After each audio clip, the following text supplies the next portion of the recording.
I think this will balance. So, guess what? Today is my due date, March 26th, 2011. I cannot believe I'm actually saying that. Whoa, camera just turned on its own. That's freaky. Who would have ever thought that I would have made it? I've been making videos since 14 weeks, and now this is my due date video. I can remember looking at people's, 40-week video in the beginning thinking, oh my god, that's so far away, and I can't imagine how I'm going to be feeling and what's going to be going on. And now I'm here, my due date. Like, this is it. The countdown is on, and it's crazy. It's getting kind of old. Everybody's like, you haven't popped yet? You haven't had the baby yet? Everybody's calling, texting, sending me Facebooks. At work, I have to hear it, so that part is getting very annoying, but it's cool. So I will start off with my symptoms and then move on to what happened at my doctor's appointment. So one of my symptoms is I have a ton of boogers. Like, I always have boogers all the time. There's not a moment that I don't have any, which is weird. I don't know if that's pregnancy. I mean, it has to be. I never really had this problem before. So it's crazy. I'm always having to check my nose with tissue all the time. My feet are super swollen. They start it's like clockwork. At 1 p.m. every day, they start swelling up, and they swell from 1 p.m. all the way until when I go to bed. So I try to get as much walking and everything done before 1, because after that I like hobble around. And I can't tell if the camera is facing me right or not. I'm sorry if this is weird. The baby has always had her butt in this one area on my stomach for the last like 2 or 3 months, I feel. And it's weird because that part of my stomach is numb. It's almost like she's been in that position for so long that my nerves are like dead there. So I try to nudge her and move her into a different position. She won't move. Only thing that really moves her is if I lay on my right side, then she has to kind of move down because of gravity. So at nighttime I get a little relief from that. But sorry, I had to stop the camera because someone was at my door. Anyway, so that was my stomach numbness. My stomach itching has gotten worse again, and I think it's because basically she's just stretching my stomach out and it itches. But it's not as bad as when I first got pups, but it's getting there. It's very itchy. And then lastly, which is very nasty, but pretty much every time I go poop, it's liquid. It's liquid poop. It's not so much like diarrhea. It's like in between diarrhea and loose stool. I don't know. It's a strange consistency, but I'm excited about it because I've heard that when you poop a lot and it's more liquidy, then it possibly could be getting closer to labor. It's been that way for 2 days now. Actually, I'm going on my 3rd day. And true enough, I have something in my eye. True enough, I did go to like a buffet, an Asian buffet the other night. But I have a really strong stomach. I can eat anything. And so I thought that was it the first night, but then yesterday it happened again, and I didn't eat anything strange. out of the ordinary, and then I didn't even eat that much last night because I was like, okay, my stomach's tripping, and so I just had like a peanut butter sandwich before I went to bed, and I woke up and I had it again. So that's going on. My contractions are still very random. Most of the time they're just like period cramps, but every once in a while it will move up to maybe my mid stomach. I haven't had a complete where my whole stomach is like contracting, but I'm getting that. But so this is the deal. I went to the doctor on Thursday, and I'm not dilated. And so the doctor, I knew that since I was 40 weeks, she was going to talk about inducement. I've been trying to put it off as much as possible. So finally she was like, okay, you know, we've got to talk about this. She's like, you know, the baby's big, and you know, our office has a policy that we do not go past 42 weeks, no matter what. And I was just like, I really don't want to be induced. Like, I want to do it naturally. I want her to come. And she's like, I completely understand. She's like, that's what we want too. She goes, but there's just a fine line, you know, about safety, blah, blah, blah. So she goes into this whole medical spiel, which I knew she would. And I'm just listening because she's my doctor. And so, and then,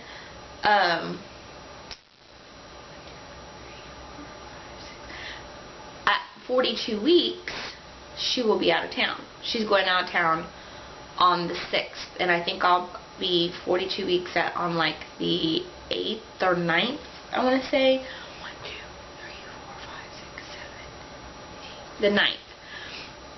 So that's when I've been 42 weeks, is on the 9th. But she goes out of town on the 6th. And won't be back until, like, she's going for a week. So then I'll be like 43 weeks when she comes back. So she's like, I'm scheduling you to have it before I leave. So of course it's like for her convenience. And so I'm just like torn, you know. And so she said to come back for my 41 week on Thursday, and to see how my cervix is doing. And she's scheduling me to be induced on the 1st. So I will be 41 weeks. So basically a week before 42 weeks. And she could tell that, like, I was just like mad. So she's like, well, you know, you never know, she might come before that, and this and that, and blah blah blah. And I just like left, and I don't know, I'm just really torn because I don't want to go against my doctor. And I mean, that's what happens. It's like at the end of your pregnancy, all of the things that you say that you're going to do, it's like you're starting to be like, well, maybe I should just do this, and will I regret this decision, and all this. And then another thing came in where I don't think I've ever spoke on this, but I don't have a close relationship with my mom. I see my mom, I mean, this past year I actually saw her twice, but usually I see her maybe once a year. We correspond every couple of months, maybe by email. You know, and that was started in my 30s. In my 20s, you know, we had gone years without talking, with just maybe like a letter here and there. And it's been really hard, you know, not having a mom in my life. She doesn't live in the same state as me, and we're disconnected. And I was able to tell my mom face to face that I was pregnant because she had happened to be in Texas right after I found out. And but there really wasn't much interaction with her after that. You know, she hadn't sent me anything or that much. But then the beginning of this year, she happened to be back in Texas again for a conference.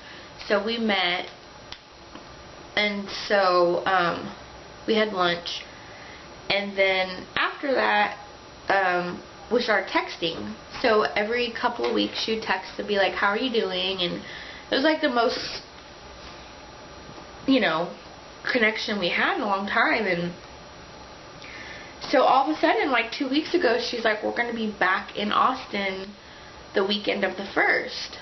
And she's like, you know, if the baby's not there yet, maybe, you know, I could take you shopping. And I was like, oh, that'd be so cool, you know. I mean, I've never did that type of stuff with my mom, going shopping or, you know, whatever. And so when they said to be induced on the 1st, that means she'll be here when I have the baby. And she'll get to see the baby, because I didn't know when she's going to see the baby. I mean, it'd probably be another year from now if they come back to Texas. And for her to come to the hospital and see me and see my baby, I mean, she's never even met the baby's dad before or anything. So I'm kind of excited about that. So it's like, and I just feel like, is that a coincidence, you know, that she happens to be in town and then they want to induce me that weekend too? No. And then my concern is, you know, I feel like when you induce, it's probably 10 times harder to try to do it naturally, because the Pitocin can make the contractions so much harder and the labor can be so much longer, and it's not going to be my natural childbirth. Even if I still don't get an epidural and I still don't get any pain meds, it's not 100% natural anymore, because it's not real contractions. So it's like, do I just have my semi-real birth, you know, where fake contractions, but then I go ahead and take on the full pain of it, so it's like extra painful?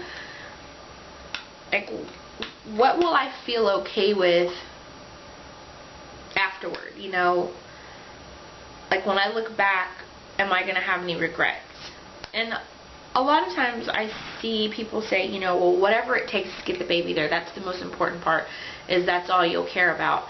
But I know myself, and I know the fact that I have been reading and meditating and going to yoga and doing for 9 months to prepare myself for a natural birth. This is very, very important to me. And for it to all change because I have to be induced. You know, I mean, it's like training for a marathon for 9 months, and at the end they're like, oh, by the way, you're not going to be running anymore. You're going to be on a pogo stick. You're like, so, and the pogo stick is going to be poking you in your vagina. I don't know. And then, what if she comes on her own before then, and all this worrying is for nothing? You never know. But you have to be prepared for the worst. And the last thing I'm going to say is, I fucking hate people that try to make me feel stupid for going natural. I'm getting sick of it. Like, it was funny in the beginning sometimes, oh, you're crazy. But I'm getting sick. I am sick that, and most of it is women. And some men, but it's like, I'm doing something that women have been doing since the beginning of time. If we were not in America and I was in another country, I'd be doing it naturally. And so anytime I tell someone that I'm going to do it naturally, and it's because I don't say I'm going to try to do it, I say I'm going to do it. I think if you say try, you give yourself an out. And I just get so pissed off because people are like, you are stupid, you are crazy, are you crazy, what, do you know that it hurts? No, I had no idea that it hurt. I just moved here from Mars, and I thought that labor and delivery was going to be like roller skating. It's like people don't believe in the process. I mean, it's great if people want to have the epidural and they want to do that's fine, but let me do what I want to do. I don't need these stupid ass comments. They're pissing me off because I get it daily. So now I just avoid the whole subject. You know, when they're like, oh, are you going to have it? I just change the subject to something else because I hate it. I hate that people are trying to make me feel stupid for doing the most natural thing on the planet, giving birth to a child. You know, people have been having babies squatting in the fields, you know, and I'm whatever. So that's what pisses me off even.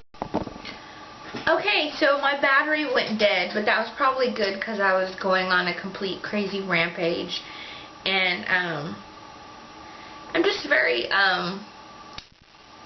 passionate about that. I think where a lot of my frustration has increased is because it is so important to me to do this naturally, and now it's looking like I have to be induced, and so I feel like it's taking away, you know, some of that. And, you know I shouldn't care what people think, but especially since I've been so adamant about being natural, and then the inducement came into play, and then if I end up having like this 40-hour drawn out inducement where the Pitocin doesn't work, or my cervix doesn't ripen right, and I'm so exhausted and on the verge of falling out, and then I end up, you know, choosing some type of intervention, it's like I don't want to hear people say, oh, see, I told you couldn't do it. Because it's like it wasn't an ideal situation for me to. I mean, once you start introducing other things in, I don't know. So that's what's going on with me. I will make another video on Thursday after my doctor's appointment, just to let you guys know how it went and what my decision is, if I'm going to go in that night or not to be induced. Of course, if I have her before then, that'll be great. I don't Twitter. I have like 5 followers, so I never even do that. I do have a Facebook page, which I'll put the link down below, where I probably will do an update like I'm going into labor. And then maybe on my iPhone in the hospital, I might make a quick little something to put on YouTube, but most likely I won't do anything until I get home. So just send me some cervix ripening pixie dust. And thank you to everybody that recently subscribed. I have like a handful of people that subscribed this last week, which is really awesome because I never thought that I'd have people that want to see me on a regular basis. So I appreciate it. And anyway, so congratulations to me. Made it to due date, and I'm happy, and I hope everybody else is doing great. And talk to you Thursday. Bye.